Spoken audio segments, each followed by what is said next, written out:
Mais j'y reviendrai dans ceux qui vont participer effectivement à la conclusion, la concrétisation de ce beau projet. Il y a l'Europe, il y a l'État, il y a aussi l'Europe. Et quand on pense aujourd'hui à l'Europe et à ce changement de cap qui vient d'être opéré dans les politiques européennes vis-à-vis bien sûr de la crise ukrainienne, on ne peut être qu'heureux de savoir qu'il y a une super structure qui est capable d'avoir des comportements hyper humanitaires et politiques pour venir collectivement au secours de ce pays. Alors il y en a d'autant qui diront qu'on n'a pas fait assez, mais moi je veux saluer cette Europe-là. Je pense que vous y reviendrez très certainement, Madame la Préfète. Alors ici on se retrouve après un très très long cheminement. Je me suis aperçu, je ne savais pas, que nous allons fêter les 170 ans de la ligne Bordeaux-Paris. Elle a été mise en service le 30 septembre 1852. Donc 170 ans tout juste. Plus humblement, en 1982, les trains ne s'arrêtaient plus à la Couronne. En 2002, on a démoli la gare. Et en 2012, j'ai commencé, dans le cadre du chantier de COSEA et de la LGV, un petit peu triturer nos amis de COSEA en leur disant, bah, vous voyez, vous allez encore séparer la commune une nouvelle fois avec la nouvelle ligne. Moi, ça fait depuis 1852 que la commune est déjà séparée en deux. Et je voudrais pouvoir développer cette ville à proximité du centre-ville, du côté est de la ligne. Je peux vous dire que ça ne s'est pas très bien passé à l'époque. Michel Germano, qui est présent là, s'en souvient, de réunions plus qu'épiques à la préfecture de région, Madame la Préfète. C'était remonté jusqu'à la préfecture de région. Et de menaces en pourparlers, on est arrivé à trouver un consensus pour nous aider dans cette idée de construire une passerelle afin d'y développer d'autres projets. Et comme je ne me satisfais jamais que d'une seule promesse, j'ai doublé cette promesse en se disant, mais si on fait une passerelle urbaine, pourquoi on ne ferait pas comme à Angoulême, qui était dans le projet, on ne ferait pas une passerelle ferroviaire. Donc si on fait une passerelle ferroviaire, eh bien, ça veut dire qu'on doit arrêter les trains. Et je puis vous dire qu'en 2012, je veux dire, c'était pas forcément la mode.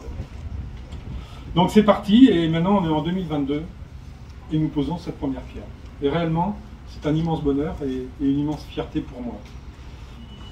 Parce que finalement, l'histoire, elle est forte de ces constructions, de ces démolitions, de ces renoncements, de ces reconstructions, de ces combats, souvent âpres, pour faire avancer des projets structurants, des projets qui ont du sens.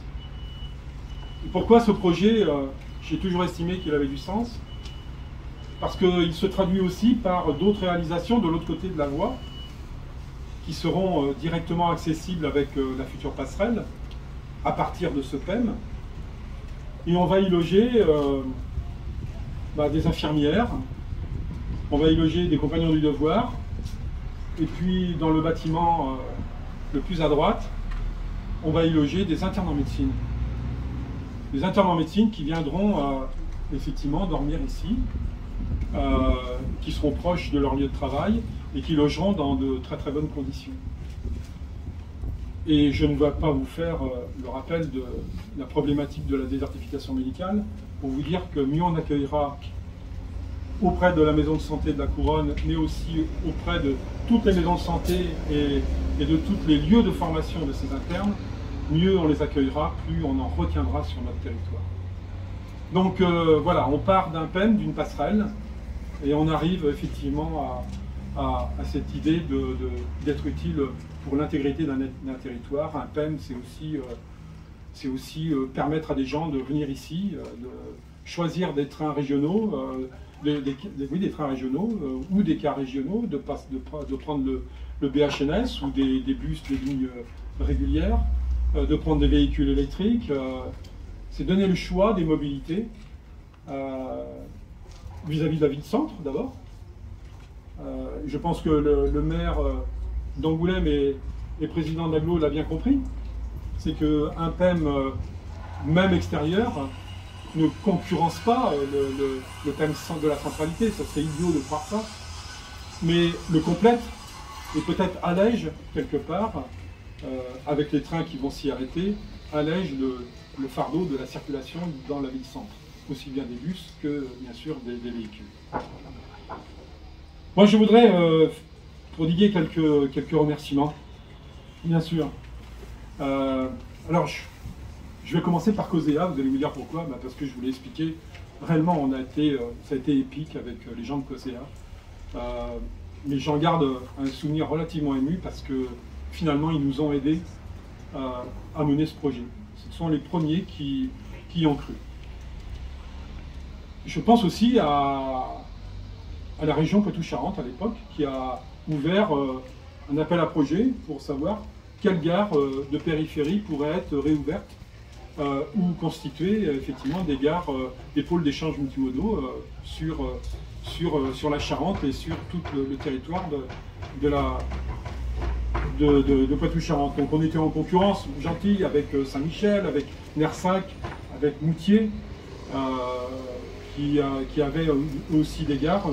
On a remporté, entre parenthèses, vu le potentiel de la couronne en termes de voyageurs, on a remporté, mais rien ne veut dire qu'il ne faudra pas développer d'autres peines. Je voudrais remercier des gens de la SNCF, notamment Jean-Luc Gary. Jean-Luc Gary, qui n'est pas là aujourd'hui, qui a changé de fonction au sein de la direction régionale de SNCF, mais qui a été quelque part quelqu'un qui a porté aussi le projet et qui, quand on lui a demandé, a été d'un grand secours. Vraiment, je lui suis particulièrement reconnaissant. Je suis particulièrement reconnaissant à SNCF, bien sûr, même si, je pense que le président de l'AGLO le dira, mais même si on aimerait plus de participation financière, mais bon, ça viendra dans un autre temps.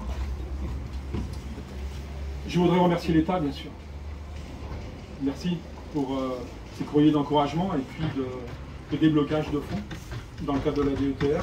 On ne le dira jamais assez. Hein. Heureusement qu'on a un État. Heureusement qu'on a une Europe, mais heureusement qu'on a quand même un État qui est là, bienveillant. Merci Grand Angoulême, qui a su croire au projet. C'était pas gagné, mais qui a su croire au projet parce que c'est un projet qui s'inscrit dans un projet de territoire. Ce n'est pas le projet de la couronne, c'est le projet d'un territoire qui doit se mettre au service de territoire. Des habitants de Nersac, des habitants de Claye, des habitants de Moutier, des habitants du sud, ce qu'on appelle le sud angoumois quelque part. C'est pour eux aussi, et pour leur faciliter la vie, que ce PEM est créé. Je veux bien sûr remercier l'Europe, qui a été là, la région Nouvelle-Aquitaine qui a repris le dossier, qui l'a porté. Merci Alain Rousset, merci Renaud Lagrave. Puis permettez-moi de remercier quelqu'un qui n'est pas là aujourd'hui, qui n'est plus conseiller régional, mais qui a fait beaucoup. C'est William Jacquillard. Je tiens réellement à remercier pour tout ce qu'il a fait pour ce dossier. Voilà, je voudrais enfin remercier mon conseil municipal qui m'a largement supporté sur ce projet. Je n'ai pas eu beaucoup besoin de les convaincre maintenant depuis quasiment 10 ans, parce que c'est une continuité de 10 ans ce dossier. Merci à eux, merci à mes adjoints, merci aussi aux Couronnaises et Couronnais qui vont financer de manière très importante ce projet, à hauteur de plus d'1,2 million €. C'est pas rien pour une commune comme nous, mais voilà, elle a fait ce choix et elle a fait cet arbitrage de manière volontaire. Comme quoi, les vrais projets, les grands projets, c'est ceux qui qui mérite de la générosité, de l'obstination. Je pense que c'est finalement une valeur, l'obstination.